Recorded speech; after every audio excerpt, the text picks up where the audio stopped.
আসসালামু আলাইকুম everyone, welcome to coding with দাদা। আজকের লেকচার ভিডিওতে আমরা কথা বলবো ক্রুসকাল অ্যালগরিদম নিয়ে। ক্রুসকাল একটা মিনিমাম স্প্যানিং ট্রি বের করে অ্যালগরিদম। তো মিনিমাম স্প্যানিং ট্রি কি, কিভাবে কাজ করে, মিনিমাম স্প্যানিং ট্রির ক্ষেত্রে আমরা কি কি অ্যালগরিদম ব্যবহার করতে পারি এই ব্যাপারে কথা বলেছিলাম। পাশাপাশি আমরা গত লেকচার ভিডিওতে মিনিমাম স্প্যানিং ট্রির যে আরেকটা অ্যালগরিদম প্রিমস অ্যালগরিদম সেই ব্যাপারটা নিয়ে কথা বলেছি। তোমরা চাইলে ওই ভিডিওটা দেখে আসতে পারো। ফাইনাল পরীক্ষায় কিন্তু আমাদের এই ক্রুসকাল বা প্রিমস দিয়ে বলতে পারে যে মিনিমাম স্প্যানিং ট্রি বের করো। সো খুব বেশি কথা না বাড়াই, আমরা চলে যাবো এখন আমাদের ক্রুসকাল অ্যালগরিদমে। ক্রুসকাল অ্যালগরিদম ইমপ্লিমেন্ট করার জন্য বা মিনিমাম স্প্যানিং ট্রি ক্রুসকাল দিয়ে বের করার জন্য আমাকে তিনটা শর্ত মেনটেন করতে হবে। প্রথম শর্তটা কি থাকবে?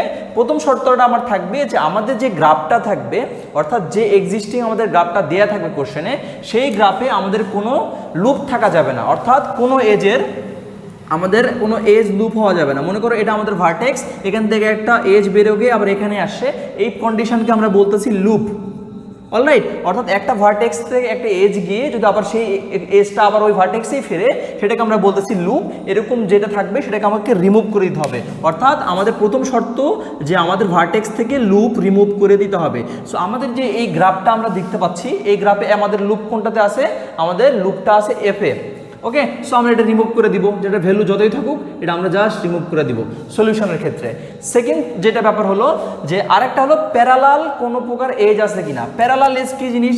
মনে করো আমাদের এ একটা ভার্টেক্স, বি একটা ভার্টেক্স, তো এখানে একটা নর্মালি একটা এজ আছে, এ থেকে বিতে একটা এজ আছে, তার উপরে যদি আরেকটা এজ থাকে, এই ব্যাপারটাকে আমরা বলতেছি প্যারালাল এজ। অলরাইট, সো আমাদের একটা এজ রাখবো। এখন তো বুঝলাম যে কোনো একটা এজ রাখবো, কিন্তু যখন ওয়েট দেওয়া থাকবে, মনে করো এটা 10 দেওয়া আছে, এটা 8 দেওয়া আছে, তাহলে কোনটা কেটে কোনটা রাখবো? বিগ কোশ্চেন, এটা নিয়ে অনেক স্টুডেন্ট কনফিউজ হয়। দেখো আমরা বের করছি কি মিনিমাম স্প্যানিং ট্রি।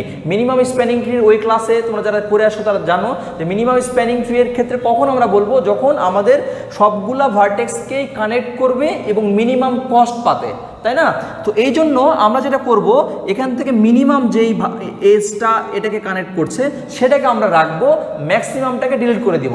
তো এই ক্ষেত্রে দেখো 10টা কিন্তু আমাদের 8 থেকে বড়, তাহলে এই ভার্টেক্সটাকে আমরা ডিলিট করে দিব এবং এই ভার্টেক্সটা রাখবো, যেহেতু আমরা মিনিমাম স্প্যানিং ট্রি বের করবো। ঠিক আছে, এখানে আমাদের কস্টটা ইম্পর্টেন্ট।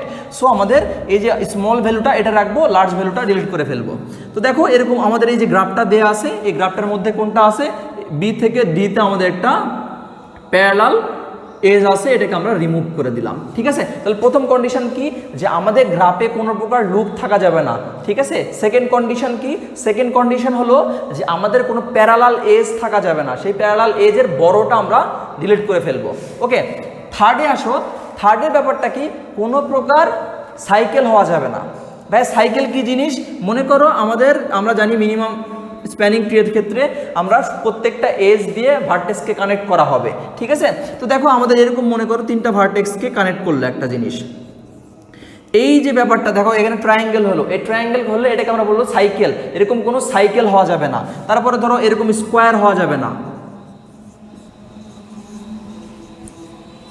এরকম স্কোয়ার হওয়া যাবে না। ঠিক আছে, তাহলে আমরা কি বলছি যে আমাদের প্রথম শর্ত হলো আমাদের লুপ রিমুভ করতে হবে।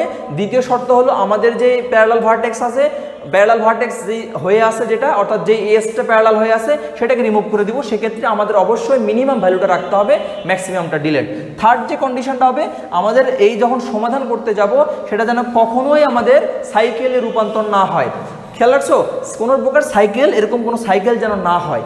তো মোটামুটি আমরা বুঝে গেলাম যে এই 3টা কন্ডিশন। তোমরা যারা লিখছো তারা একটু কষ্ট করে নোট করে রাখবা, কিন্তু পরীক্ষার খাতায় এগুলো খুবই ইম্পর্টেন্ট। আমাদের কিন্তু এক্সপ্লেন করে বলতে পারে যে describe the criteria of Kruskal algorithm. Okay, so এখন দেখো এই যে গ্রাফটা মোটামুটি আমরা সাইকেল মোটামুটি আছে, সাইকেলটা আমরা রিমুভ করে কাজ করব। পাশাপাশি আমরা যেটা হয়ে গেছে প্যারালাল ইন্ডেক্সটা, প্যারালাল ভার্টেক্সটা এটাকে রিমুভ করে ফেলছি, আমরা লুপটাকে রিমুভ করে ফেলছি। অলরাইট, প্রত্যেকটাতে কিন্তু ওয়েট দেওয়া আছে। এখন আমরা প্রিমস অ্যালগরিদমে যেটা করতাম, প্রিমস অ্যালগরিদম যে কোনো একটা রুট নিয়ে কিন্তু কাজ করা শুরু করে দিতাম, কিন্তু ক্রুসকাল অ্যালগরিদমের সাথে প্রিমসের একটাই পার্থক্য, সেটা হলো ক্রুসকালের ক্ষেত্রে আমাদের ছোট থেকে যেতে হবে।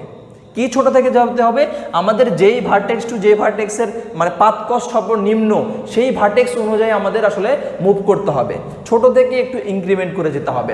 এটা ভাইয়া একটু বুঝি না, একটু ক্লিয়ার করে বলেন। মনে করো আমরা এখান থেকে তাহলে রুট হিসাব করে কোনটা থেকে জার্নি শুরু করব, জার্নি শুরু করব সবচেয়ে কম ভ্যালু যেটাতে আছে, কম ভ্যালু কোন এজ পাতের, এটা দেখো 2 এই 2 এর মধ্যে যে কোনো একটা 2 নিয়ে আমরা কাজ শুরু করতে পারবো। তারপর 2 এর পরে আমরা যাব 3 নাম্বার এজের পাতের জন্য, তারপর আমরা যাব 4 নাম্বার এজ পাতের জন্য, এরকম করে পর্যায়ক্রমে যাব এবং মেনটেন করব কোনো সাইকেল যদি না হয়। এখন ভাইয়া এর বারবার এরকম দেখে দেখে করার একটু প্যারা, তা থেকে যদি আমি একটু শর্ট করে লিখে ফেলি একদিক দিয়ে সলিউশন করার ক্ষেত্রে যে কোনটা থেকে কোনটার এজ কস্ট কত, তাহলে আমাদের কিন্তু গ্রাফ সলিউশন করতে সুবিধা হবে। সো দেখো আমরা কীভাবে করতে পারি, মনে করো আমাদের যেহেতু ছোট থেকে যাবে, তো ধরো আমি এটাই আগে লিখলাম ডি থেকে ই ইকুয়াল টু, বা আমি এরকম করে ডিরেক্ট লিখি ডিই ইকুয়াল টু 2, অলরাইট। তারপরে ডিই ইকুয়াল টু 2, এরকম করে যেগুলো কস্ট কম, তারপর ইএফ আমরা ইকুয়াল টু লিখলাম 2, যেহেতু ছোট থেকে বড় যাব এই জন্য সবগুলো একটু লিখে ফেলি সব। তারপরে দেখো আমাদের কি আছে, 3টা ধরি আমরা, তারপর সিই ইকুয়াল টু 3, আবার এখানে কত আছে বিসি ইকুয়াল টু 3, ঠিক আছে। সবগুলো আমরা লিখে ফেলতেছি, জাস্ট সবগুলো আমরা এই পাতগুলো লিখে ফেলতেছি, 1টা 2টা 3টা 4টা 5টা 6টা 7টা 8টা 9টা পাতি লিখে ফেলবো। তো আমরা মোটামুটি 4টা লিখে ফেলবো, CD equal to 4, CD equal to 4, 4-এর পরে আমাদের কি আছে, 4-এর পরে আমাদের 5 আছে হলো ডিএফ ইকুয়াল টু 5, তারপরে আমাদের কি আছে বিডি 6 এবং আমাদের এবি 7 এবং এসি কত 8। দেখো সবগুলো আমরা লিখে ফেললাম, সবগুলো পাত লিখে ফেললাম। এখন আমাদের গ্রাফ আঁকাইতে অনেক সুবিধা হবে, ঠিক আছে। এখন আমাদের যখন এই গ্রাফ এটা দেখবো, যেহেতু ছোট থেকে আমরা আগাবো, ছোট পাতটাকে আগে কাউন্ট করে আগাবো, যেহেতু মিনিমাম স্প্যানিং ট্রি করছি, এই অ্যাপ্রোচটা আমাদের ফলো করতে হবে। ওকে, সো দেখো প্রথমে আমাদের কি আছে, 2 থেকে যদি শুরু করি, এই দুটোর মধ্যে কিন্তু যে কোনো একটা নিতে পারো, তোমরা ডিইও নিতে পারো, ইএফও নিতে পারো, এটা নিয়ে ভাই কোনটা আগে নিব তোমাদের ইচ্ছা, ঠিক আছে। তো মনে করো আমি এটাই যদি আগে করি, ধরো এখানে আমি ইটা নিলাম, ডি থেকে ইতে আর কি, ডি থেকে ইতে, দেখো ডি থেকে নিলাম, এই পাত কষ্ট ফেললাম, এটা আমার কাজ কমপ্লিট। তারপরে দেখো ই থেকে এফ আমি কি যাবে, ই থেকে এফ যাবে, আমি ই থেকে এফ নিয়ে নিলাম এবং এটারও 2 দিলাম। দেখো এখন দেখো এটাও আমাদের কমপ্লিট। এখন সি থেকে ইতে আমরা কি দিতে পারবো, সি থেকে ই দিতে পারবো, কারণ এখানে কোনো সাইকেল হচ্ছে না। দেখো এখনো পর্যন্ত কোনো সাইকেল কিন্তু ডিটেক্ট হয় নাই, ঠিক আছে। তো আমরা এখন পর্যন্ত যা অ্যাপ্রোচ ছিল সব আমরা কিন্তু করতে পারবো, আমরা এটাও করে ফেললাম। এখন দেখো বি থেকে সি থেকে দিয়ে আমরা দিতে পারবো, দেখো বি থেকে এই যে এখানে আমাদের বি হবে এবং বি থেকে সি আমরা কি দিতে পারবো, হ্যাঁ বি থেকে সি আমরা দিতে পারবো, অর্থাৎ আমাদের কোনো সাইকেল ডিটেক্ট হয় নাই এখন পর্যন্ত।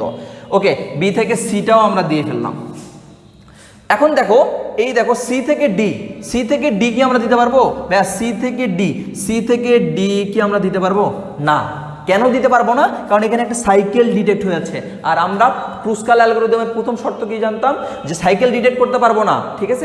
কোনো প্রকার আমরা সাইকেল নিতে পারবো না, কোনো প্রকার সাইকেল আমরা রাখতে পারবো না। সো আমরা এটাকে এভাবে চেয়ে নিতে পারবো না। সো আমাদের এই পার্টটা হবে বাদ, অলরাইট, এই পার্টটা আমাদের বাদ। তারপরে দেখো ডি থেকে এফ কি আমরা নিতে পারবো না। কেন নিতে পারবো না, কারণ এখানেও একটা সাইকেল ডিটেক্ট হয়ে যাবে। সো আমরা এই পার্টটাও নিতে পারবো না, দেখো এই পার্টটাও নিতে পারবো না। এখন বি থেকে ডি, আমরা বি থেকে কি ডি নিতে পারবো, না। কেন নিতে পারবো না, এই যে একটা স্কোয়ার সাইকেল হয়ে যাবে, সো এইটাও আমরা নিতে পারবো না, ঠিক আছে। এটাও আমাদের কি সাইকেল ডিটেক্ট হয়ে যাবে। সো এই পার্টটাও বাদ। এখন এ থেকে বি, আমরা এ থেকে বি নিতে পারবো, অবশ্যই নিতে পারবো। কেন নিতে পারবো না, কেন নিব না, দেখো এখানে কিন্তু আমাদের কোনো সাইকেল ডিটেক্ট হয় নাই। সো আমরা অবশ্যই নিতে পারবো এ থেকে বি, অলরাইট, খেয়াল করছো এখানে কোনো সাইকেল ডিটেক্ট হয় না, এই জন্য আমরা এ থেকে বি নিতে পারলাম, অর্থাৎ আমরা এটা নিতে পারলাম।